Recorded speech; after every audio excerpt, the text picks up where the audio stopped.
A white UC Berkeley student was shot in the back of the head, murdered in cold blood. And what does the school want you to think about during this terrible time for their community? George Floyd and Black Lives Matter. News broke this month about a UC Berkeley student being shot in the middle of the street in Berkeley. This article says the young man found on Dwight Way late Monday night with a fatal gunshot wound to the head has been identified as a 19-year-old student who was set to begin his third year at UC Berkeley. And the article goes on to say he was found Monday night. This was written on June 17th with a fatal gunshot wound to the head. And his mother, was saying that he was such a good student. He was very smart. He was very bright. Everybody loved being around him. The cops don't know the motive yet. They're still investigating. That hasn't come out about why this may have happened. But it's pretty freaking terrible, right? This is pretty terrible, especially to the UC Berkeley community. He was a student there, and unfortunately, the chancellor at the school really doesn't seem to think that this is what people should mainly be focusing about. The school's chancellor then put out a statement, and I want you guys to let me know in the comments below what you think about this statement. Was it appropriate? Was it insensitive? Was it just downright disgusting? Or was it appropriate? Was it fine? Let me know your thoughts. I'll let you know mine after I read it, but here we go. We realize this is a difficult time for those of you who knew Seth. It is important to know that individuals may express their grief differently, and we need to respect the different ways people react and support each other in the days and weeks ahead. Many of you may have had a close relationship with Seth and are feeling a sense of loss and disbelief. Now, this is where the issue starts with me. Others, like many of us, are experiencing stress, grief, and anxiety related to the virus pandemic and the recent murders of George Floyd, Reha Milton, and other Black Americans. I don't know about you guys, but personally, if I were the mother of this 19-year-old student and this is what their school puts out regarding their death, their murder, I would be so freaking enraged. This has nothing to do with Black Lives Matter. And the Black Lives Matter community keeps saying, we want more attention, we need this from you, everybody pander to us.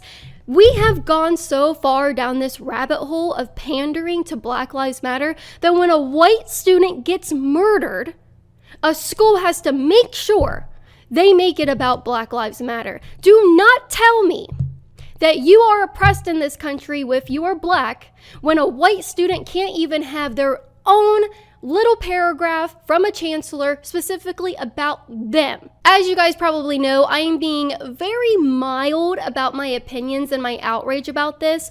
Go to libertyhangout.tv. It's my uncensored website to get my full reaction, uncensored, uncut, unfiltered. You guys know the opinions I have. I can't say them on social media. So we built an uncensored website, and we need you to back us up in this effort to have a voice for conservatives that won't be punished on big tech. Go to libertyhangout.tv right now.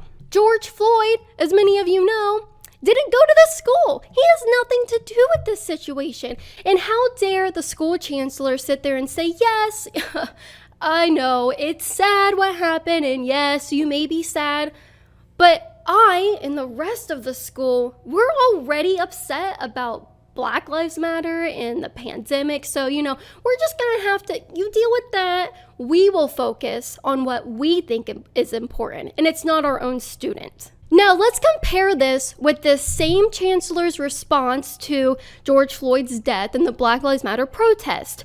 You won't be shocked with what I'm about to read you.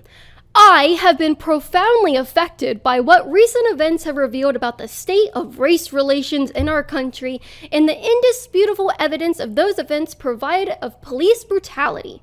I hear the pain, anger, exhaustion, and calls for accountability that members of our community have shared with me in the many letters that I have received and the many conversations I have had in recent weeks. So she is personally affected by someone hundreds of miles away, and whatever, you can be affected by that, but not any personal response and grief from her, no personal accounts of being affected by grief and whatever from a student of hers at the school she helps administrate. That's dirty. That is dirty. That is vile. And I think it is so irresponsible and inappropriate. She could have just made statements about Seth, talking about how much it hurts her as someone who is an administrator to Seth and his friends that go to that school and people like him. But instead, she had to pander, fit in a little bit of Black Lives Matter in there, probably to appease everybody who say, oh, you're freaking out about this white student? What about all the black students that are dying every day? What about all the black people that are dying every day? Now, I'm willing to bet everything on my life that if this student were a black student, her response would be a lot more heartfelt, a lot different, a lot longer, and a lot more importance would be given to the individual Seth. Seth couldn't even have a whole paragraph dedicated to him because someone who has been in the news for over a month now, a whole movement, Black Lives Matter, that has been in the news for over a month now, they've had their limelight and they still managed to overshadow the murder of a white student, because we all know outrage probably would have ensued if they weren't given any type of spotlight to counteract the death of a white person. So go to libertyhangout.tv right now and sign up and watch my episodes I already have on there talking about a lot of things happening in the country. And don't forget, Trump has a lot of rallies coming up. You're gonna wanna get your pro-Trump t-shirts at KaitlinBennett.org, and I'm so excited to meet you guys in those t-shirts. We're gonna make a compilation of everybody that I meet that is supporting my work at KaitlinBennett.org, and I'm very, very excited to get out on the road and meet you guys there. Go to libertyhangout.tv right now to watch Kaitlin Bennett Uncensored. Not only will you get to watch exclusive content from me, but you'll get to say you stood for the truth, you stood against radical leftism, and you stood up for America.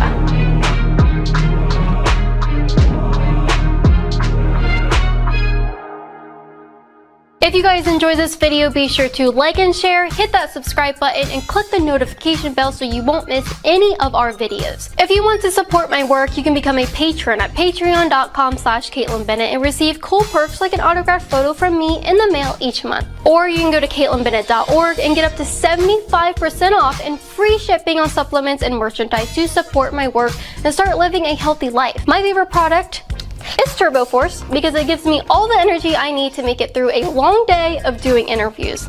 There are tons of other health supplements you can choose from to keep your body healthy during these uncertain times. And check out the website banned.video to see uncensored content from conservative creators that have been erased from social media.